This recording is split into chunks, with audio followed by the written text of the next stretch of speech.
Welcome to the Rising Consciousness Show, 20 minutes of soulful insights and powerful tools to elevate your life experience and create with higher clarity, intention, and vision. I'm Tara Antler, intuitive healer and soul coach. And I'm King Gabriel, spiritual teacher and practitioner.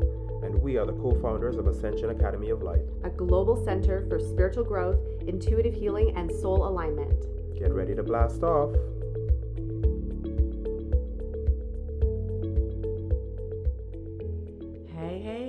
Hello and welcome. Oh my gosh, I feel like it's been forever since the two of us sat down and recorded a podcast together. So here we are.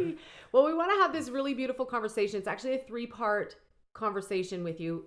Part number 1, and this based off of questions that we get from our clients a lot, or whenever we're interviewed on other people's podcasts and shows, when we have this conversation about intuition, we get asked this question: how long have you been intuitive for? Mm-hmm. And Gabriel and I were talking this morning and last night. We said, we very rarely tell a lot of our stories here in our podcast or our public. We share a lot of our stories in our teachings within our courses and programs. Yeah. But we thought we'd do a little storytelling session with you because we get asked this question a lot, probably because people are curious. Yes. They're like, how long have you been intuitive for? Mm-hmm. But we also want you, as you're listening to this episode, we want you to also think about for yourself your own journey of intuition, because I believe we all have intuition. It's a gift that's been given to all of us. So we all have our own journey of intuition. We're just going to share some of our experiences, hoping that it inspires you to also think, wow, I actually have been intuitively inclined or intuitively open since I was maybe 14 or 16 or 18 or 2, Yep. And so once you start feeling that, and you can look at that and go, wow, okay, I have been intuitively open. Now what's my next step? Right? So do you want me to start, or do you want to start in terms of storytelling today? I can jump right in, actually. Yeah, go for it. So regarding intuition, like a lot of people speak about intuition as if it's this thing you have to really take your time to develop, and it's not really something that's natural to the human being. It's natural, but we dismiss it at a certain point, and then we have to relearn how to re-engage with it. For instance, I can call instances when I was a kid. I think I was I'm guessing here. I can't say with an absolute certainty that is what it was. But I'm thinking around 4 or so. I could remember looking at specific people I would encounter or situations I would be in and just seeing more than was there. Right? There's the physical representation, but then there's the little underlying things like the undertones, the way people move through space, the way they speak, the way they address certain things, the way they would place their eyes in different positions and all of these things. And it was natural to me to just be able to see a bit further. And when I'm saying see a bit further, I'm not only talking about what I could see physically, I'm talking about an internal sense, as if it's a sort of barometer, as you're measuring the situation and feeling what's entailed. And that's an inner conversation, because more information is available than is seen with the eyes. And that was the process of it. So for me, intuition has been around for my entire life. It's something I live by, and a lot of the moves I make, I may not exactly be able to explain fully to the human being. Well, this is why I'm doing this, and this is why this makes sense. It's none of that. It's almost a hunch or a feeling, and it's always there and always present, and it's been there my whole life, right? As long as I was conscious of myself, that is. Before that, it was just pure mercurial experience, everything just flowing and all that. But at one point, when I looked at the situation and started to see commonalities, started to see just learning about the world through the interactions with people, then the intuition really kicked in, because I saved myself a lot of pain and a lot of trouble through just listening to those basic and natural hunches and urges that were available to me. So I would say that intuition has been a part of my entire life in everything I do, and it had to show up in different ways according to the different circumstances I was in. And that, when I say show up in different ways, I mean the expression of it, how I would articulate what I was saying about the situation with the people involved who were a part of what I was getting the intuitive hunch about. I had to navigate that well and learn to navigate that well as well. So it's not just the intuition, but the use of that intuition as well that had to be developed and honed as a skill. And I remember you even saying that as a child, you were very much an observer. You were quiet more, didn't speak as much, but very you observed everything.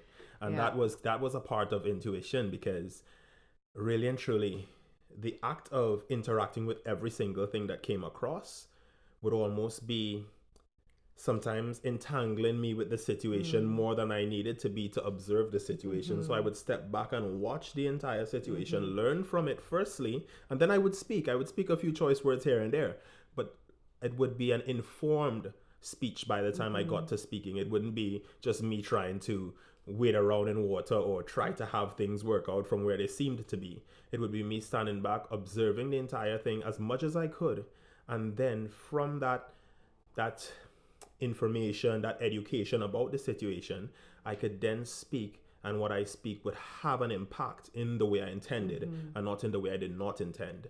And that was the value of observing a bit more. That's what I learned with time. Yeah, and the same for me. Like, it's always been there. When people ask me this question, I have to kind of chuckle because it's always been there. It's not something that just all of a sudden when I was 14, lights on. It was there right out of the gates. Like, some of my first memories, I remember being in the crib and looking up and seeing these orbs of light, and they were glowing and luminescent and beautiful, and it was almost like they were singing to me, like they didn't speak.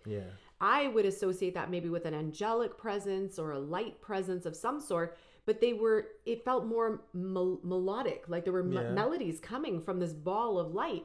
And I just remember feeling so joyful, like I was by myself in this crib on the planet in an earth body. And then there were these beautiful orbs of light that were almost singing to me, maybe to soothe me. I'm not quite sure what the intention was, but that was one of my very first memories. And then fast forward to, when I was 3, 4, 5, 6, I remember laying in my bed when I moved into my like big girl room and big girl bed. And I looked out the window that was off to the right side of where the bed was, and there was this huge oak tree, and I remember seeing little fairies in the oak tree, and they would talk to me, and I would talk to them, and I'd see plant spirits and rock and tree spirits that were talking to me. And then when I really was like, okay, something bigger is happening here that maybe not everybody could see, was when there was a morning where my mom, the next morning, I went to bed, and the next morning she said, how did you sleep last night? And I said, no, I didn't sleep very well at all. I said, all your friends from the party you had last night were in my room talking to me. And she's like, we didn't have a party last night. And I said, yes. And I named 5 people and I described them. She's looking at me with this face like confused and uncertain, and then she just said, I think you might have been dreaming. And I remember that was the first time, I was probably about 5, that was the first time I remembered questioning myself, where I was actually like, like, was I seeing that or did I dream that? Because I had been seeing that all the while, thinking that was just normal, and thinking, wow, how special am I that my mom and dad's friends prefer to come and hang out with me than in the living room with them, right? And so I remember, like, just I could give so many examples of intuition working with me, like sitting with my mom's friends and just sensing what they were going through and being able to like make change just by putting my hand on them and watching the energy around them change, not knowing that was energy. But I thought everybody had this, I really thought everybody had and access that there to is key, because that was the same thing that I had going on. Because it's natural to you, and because you're in that zone, you assume that everybody else functions like that too. So that's really how it was. You just thought everybody functions like that, until you realize later on in life everybody doesn't function like that, which is crazy. And they believe it's your imagination or that you're dreaming it up. I remember being so deeply connected to nature and to animals that where we lived at the time on Black Bay Road, there were a lot of bears that were around. And my mom, I didn't realize she was so scared of bears until there was one day, they hadn't finished the deck yet, but they had the big patio doors. And I was at the patio door and I had my hands on it and I was like, oh, how nice. Like, I don't know if I associated with a big dog or a bear, but I was just like, oh, how nice. Like, look at this nice big animal that's coming to the window to talk to me, you know? And I had this connection with this animal. I didn't feel afraid. I didn't feel like my life was threatened by any means. I remember having this deep connection with this animal, as if like we were talking back and forth until my mom came running into the living room. She was like, fear. Oh my God, Dad, get away from the window. There's a big bear. She's freaking out. And I'm like, what is happening? And it was like all of those external things started to almost put this, instead of just being this natural, free flowing space where everything was to be trusted and everything was okay and everything was natural, all of a sudden there was this question and doubt and fear sometimes. And then also thinking, well, not everybody has this because everybody thinks I'm imagining it. Did you ever have that in terms of people saying to you, like, oh, that's just in your head, or don't be so sensitive. Well, I'll or, say this: it wasn't in the form of, oh, that's dreaming or anything like that. I was selective about who I would speak to and when I would smart. speak, right? Very Yeah, this is smart. what I learned. Okay, I learned that with time too, Yeah. right? And I can't remember exactly when I learned it or else I'd address it, but I do remember in school at certain times this was probably in my young teens, like 11, 12, 13, somewhere there, interacting with people and expressing my views based on observation and intuition as well, the tuition from my inner teacher. And I would be speaking, and I realized that they were not necessarily at the same frequency or Right. thought that I was at. Yeah. So this is what made me extremely selective in what I spoke. But the things that I spoke, funny enough, way later on in their maturity in our conversations, they would reflect on those moments and tell me, oh, you were saying this since we were back when we were 12 and 13, because they're now seeing it revealing in their Right. lives as Yeah. experiences Yeah. and things that they could and couldn't trust, etc., Yeah. and all of these things. So it's funny how it works, because had I expressed it then, Yeah. I know what would Yeah. have happened, right? Yeah. The atmosphere would have not been Yeah. welcoming of that, Yeah. right? I had something But like yeah, that happen yeah. too, where I remember But- expressing something on the Yes. school bus. And I remember it carried back from the girl that I was talking to other kids in the community. And I was sharing something that was personal, but also very intuitive, like something that I had picked up on, that I Yeah. saw, that I knew, I just intuitively knew about the connection to creator, Yes. whatever I was calling it back then. Yeah. And it got carried back to these other kids. And the next thing you know, the kids were like, Tara's a weirdo, You see? and Tara's strange. And, Strange, you know, it was written yeah. on the walls in the place where we skated, like, Tara Yeah. Antler's a weirdo, and all this stuff. And I remember feeling that intensity and Yeah. being like, well, the hell with all of you. Like, if this is how y'all are going to respond, like, Yeah. I'm not even going to share this with you anymore. And I remember because Yeah, this that was, level of feedback is right? not enjoyable. Nobody wants that type of No. feedback from their expression. So this is why I was careful with it on Yeah. one level, because I realized, and in the place I grew up too, Yeah. right, the environment, it's a place where bickery and all of that stuff Right. happens on a constant basis. So you Yeah. kind of become aware of what you let out of this mouth of yours, right? You become hypersensitive Yeah. and aware,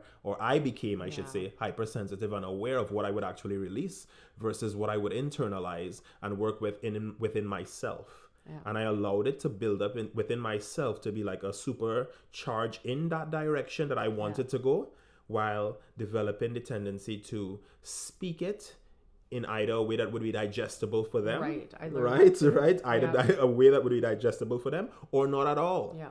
Because if I spoke it and it was spoken in a way that would rub them and their belief Yeah. systems the wrong way, we'd have a waste of time, Yeah. is really what it is. Because who wants to deal with having to deal with the repercussions of having people saying all this stuff about you, Yeah. and it's too much, right? Yeah, absolutely. So that's, I did the same thing. Yeah, I good. learned from a young age too that I Yeah. knew who to talk to and who Yes. not to talk to. There Yeah. were very few that I could talk to. So I actually Yes. found myself, what it did is, on the positive side, it Yes. allowed me to go deeper within. Yes. And that's where I really turned to meditation when I was 14. And Yep. I really took all of those big conversations that I would have loved to have had with people, Yeah. that I now can have with people, Yeah, now but I you would have can. loved to back then. And I Yeah. took them deep within. Yes. And, you know, another thing I was just thinking about is those experiences of like turning up and turning down our intuitive abilities. And I remember at certain times in my journey being so open and having so much information come to me, especially when I went to school, like different layers, you know, when I go to grade school or then high school, and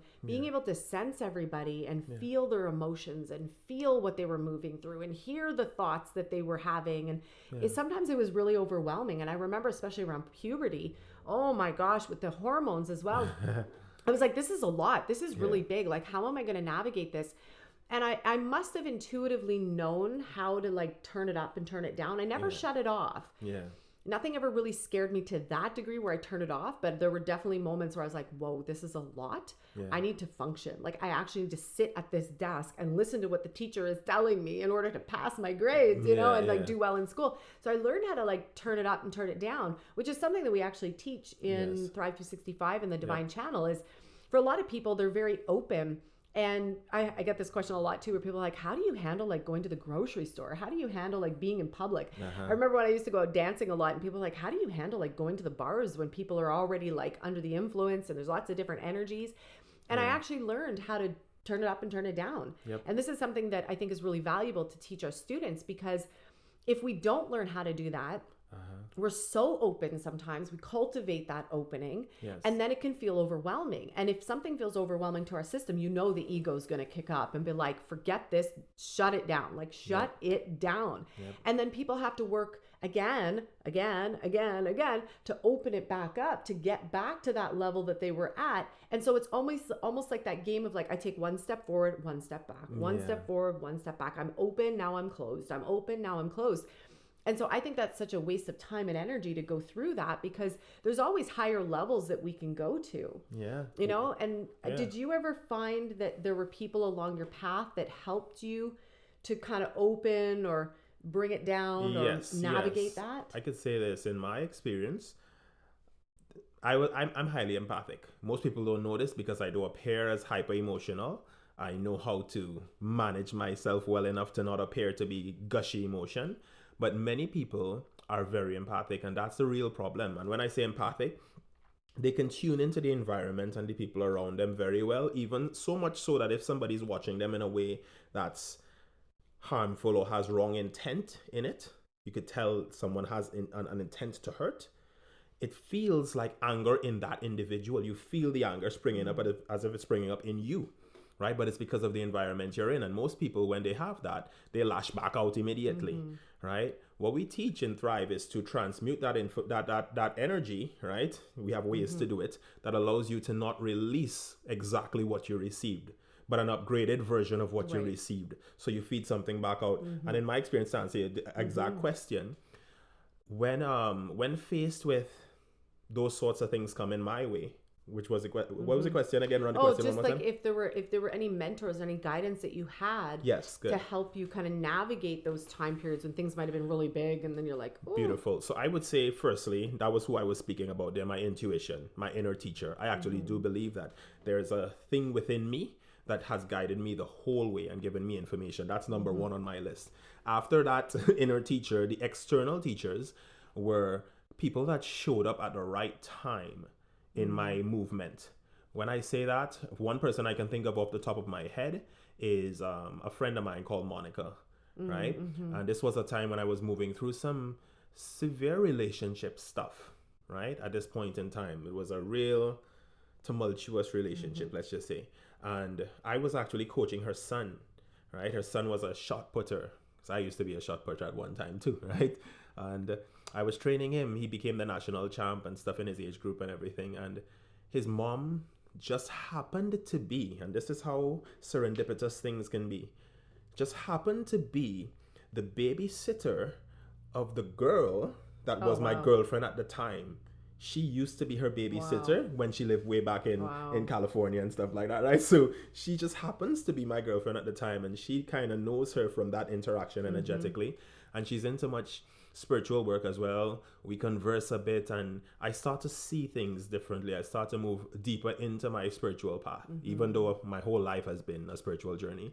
That time I really took a deep dive, and it made a significant difference and sped things along greatly, I would say. So yes, there are external teachers that show up, and occasionally I think they show up to spare us the pain that we could put ourselves through. And I definitely was about to put myself through a lot of pain in that situation, but it was just the right timing, the right information, and just the right general care and vibe to allow me to move forward still. Yeah, it's interesting you bring that up, because for me, I had a really intense situation happen at 18. And my family, we would go away for Easter to our timeshare. And I really had a bad feeling about going. And I couldn't figure out why or what was going to happen. I just had a really bad feeling. And as I was leaving, and I had a boyfriend in high school for 3 years, and as I was leaving, I had this thought, something bad is going to happen, and related to him. And so we went, and I kept telling my sister this. I'm like, I've got a really bad feeling. Like, I have this feeling he's going to go to a party. I don't even know if there is a party happening this weekend, but I think this girl, and I named the girl, she's going to have this party. He's going to go, which is unlike him to go. And something's going to happen between the two of them. And my sister kept saying, oh, you're crazy, Tara. She's like, he would never do that to you. He's like the least person in high school that would ever cheat on anybody, right? Like, he's just not that type of person. I'm like, I'm telling you. And then she'd say, yeah, those two, like, that doesn't even make sense. Like, what would he see in her? You know, like those types of conversations, right? And I said, I don't know. I'm just telling you. And that night I went to sleep and I had a dream.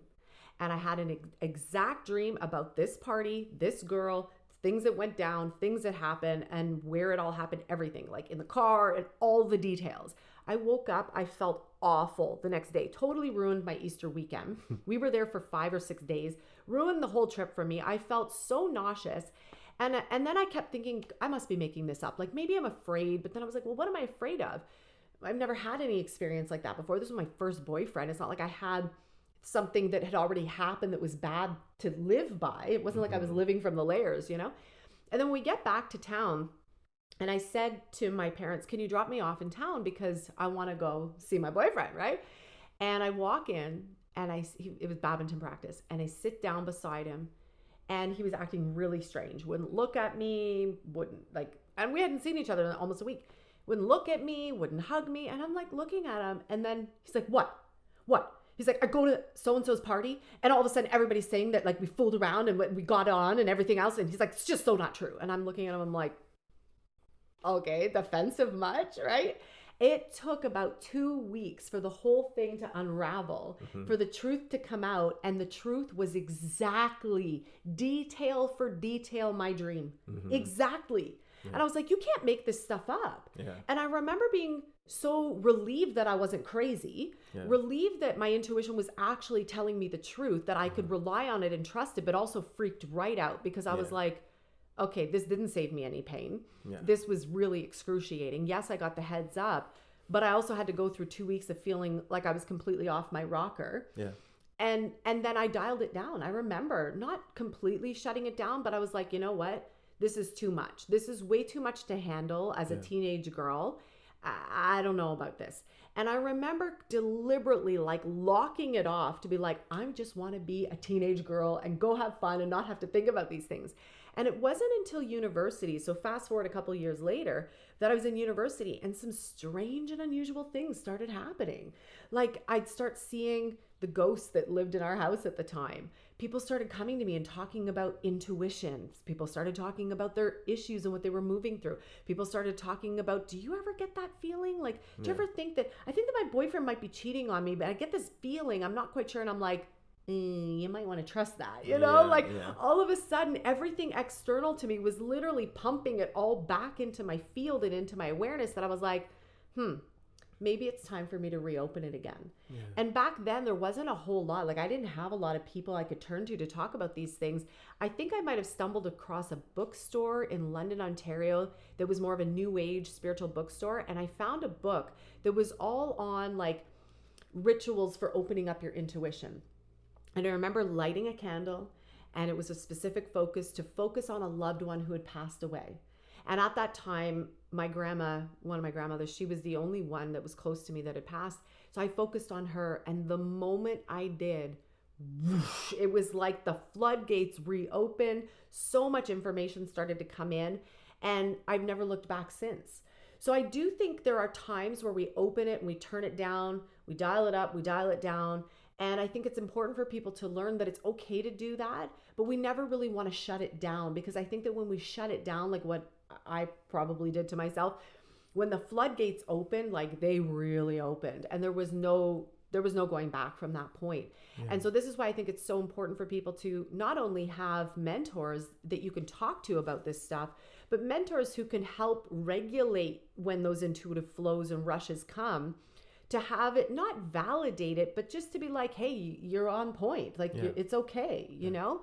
And then to be able to guide you through those uncomfortable situations, just like you were saying, to learn how to transmute that energy and transform it so that you're not left with it. You can have your intuition open, pick up on all the stuff, but learn how to move through those big things that do come inevitably sometimes, right? And then allow yourself to still be open. And I also think there's always more room to grow. There's always bigger points of intuitive expansion to grow. And so it's been a forever expanding journey for me. Yeah. You know, like where I sit today, it's been forever expansive. What about for you?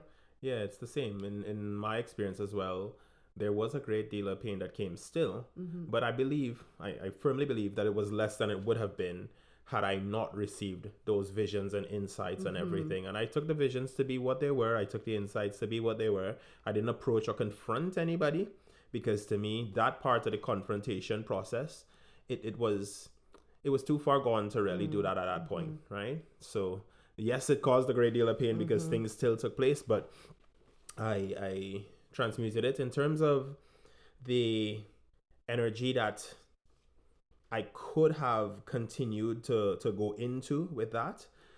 Because of the mentorship, because of the help, I was able to redirect it. And that's what really helped, I would say. Had I not had those people around me, and this is even friends that were really close to me at the point in time included, right? Because they showed up as a result of my energy and intuition too in that way, right? What I would say is, had they not been there in that form, in that way, to just put those two words in, or to be there and be supportive in the specific ways, or to guide me in specific directions, knowing I had a bigger purpose. And that's the main thing right there. I would say this is the pinpoint. If I was to pin anything in this conversation, my pinpoint is that knowing I had a bigger purpose because of what my inner teacher, my intuition was showing me for my life, I wasn't willing to just throw it all away on this one moment of rage or upset that was occurring at that point in time. And that kind of helped me. That's where the inner teacher came in. It helped me to redirect. It was a sense of self-value and self-worth.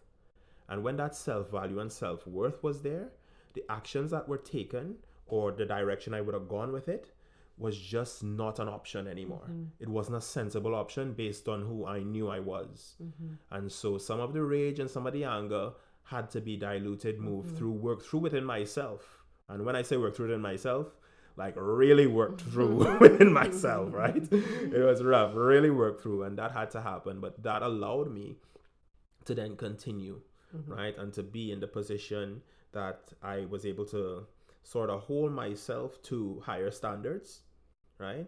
And not judging anybody when I say higher standards for myself, right? For me as an individual, knowing I'm here to serve a purpose and I'd like to achieve that purpose, that was what was important. So the rest of things were just like, oh, this is things that is happening. Yes, it hurts really bad because of the experience and because of my attachment to these situations and these people. But at the same time, there's a bigger purpose to serve. So that's what kept directing it. And I believe the mentorship in particular, the help from those around me and those who had walked the path before, because even the mentor that I had at the time, and that's how she functioned. I'm her son's mentor now, by the way, as well. But even at that time that was happening, she herself had been walking through situations in her own life that were example for me to learn from too. And she would talk about those things. So I would get to see that and learn from that too. So I wasn't only learning from my experience, I was learning from the experience of all of the people around me and history as well, because there's certain readings and stuff I was doing at the point in time. And I believe that this is all factors and functions of intuition within us. So we'll dive into that more in Thrive 365, obviously, with greater detail and greater ways of accessing that information that's already within you. And that's what I think that's really powerful. And I think it's so important for people to have the right type of mentorship. Yes. And to, when you feel aligned with a teaching or a teacher, follow that, because your higher self and your intuition is guiding you. It's putting it, like you said, a pin drop. It's also pin dropping certain mentors and experiences and teachings and pieces into your life to help expand you and grow you to that next level. And sometimes it's to clear out some of the stuff that has happened around our intuition. And many times then it's to expand us to that next level of who and what we are to become. And so if you want to learn more about expanding your intuition, expanding that connection to your higher self so that you really trust and know that you're getting your goods from a really solid, legit place, that you're dialing into the correct energy and frequency when you're getting those messages, this is the work that we're doing inside of the Divine Channel, which is a part of Thrive 365. And we kick off very, very soon, like as we're recording this tonight. Actually, tonight. It kicks off tonight. So now's a great time, because this module is only facilitated. We only host this one once a year, and it's for 3 months. And we dive deeper into clearing out some of those things that have happened from our past around our own intuition, and then safely guide you to be able to bring it up, bring it down when you need to, and then go deeper. So we go deeper in terms of your own intuitive gifts, your 6 levels of your clairs, I call them the 6 clairs. Go deeper into those clairs, and then really be able to connect to wisdom, knowledge, and insight from the higher self, so that we know for sure that where you're getting your goods from, it's legit, you're clear, and you don't have to question that. And then the trust piece is really easy at that point. So if this is something that you want to explore a little bit more, you want to go deeper on that, we invite you to take the next step. We will post the link to book a call with us in the show notes below. Definitely book the call, especially because we have a couple hours before class starts. Yeah. Even if you catch this recording and it's after the fact, book the call anyways, because we've had people come in 2 to 3 weeks into a module and they're able to catch up no problem, because it's really easy soul work. Quotation marks, soul work. It's really easy work to catch up And not on. only that, but if you're in it with us for the year, it comes all the way back around to where we cover the material that you would have missed at the start anyway. Yeah. Right? So that's there as an option. And just for those who don't necessarily speak the spiritual lingo, the clairs, the 6 clairs, we're not talking about Claire de la Lune or anything like that. We're talking about clairsentience, clairaudience, clairvoyance, etc. Right? Yeah. So those are the clairs that Tara's referring to, Yeah, just in case you don't exactly. know. And those are the things that we will discuss and move forward on as well. Yeah, Perfect. yeah. Awesome. So click the link below. Thank you for being here and joining us. Keep an eye out for part 2 of this conversation around intuition. Have such a beautiful day today. We'll talk to you all very soon. Have a wonderful one. Thank you so much for joining us today on another episode of the Rising Consciousness Show. For more high vibration conversations, meditations, energy activations, and tips and tools on creating your most exceptional life, we lovingly invite you to connect with us at academyoflight.ca. The website is www.academyoflight.ca. It is time to create your heaven on earth experience, and we look forward to sharing this beautiful journey with you. You're listening to Rising Consciousness. Yeah. Woo! Woo!